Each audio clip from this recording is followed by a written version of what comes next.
This case study focuses on a machining mismatch identified at the center wing stringer fitting interface.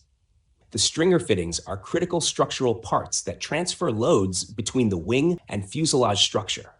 During manufacturing, it was found that hole alignment and faying surface tolerances were outside the specified machining limits. Even small dimensional deviations in such primary joints can disturb proper load transfer. Instead of loads flowing smoothly through the fitting, stress concentrations can develop around bolt holes and contact areas. To address this unsafe condition, the AD required inspection of the affected fittings and corrective rework where necessary. The issue in this case was not a design weakness, but a manufacturing tolerance problem. When hole alignment deviates beyond limits, or when faying surfaces are not properly matched, joint efficiency reduces.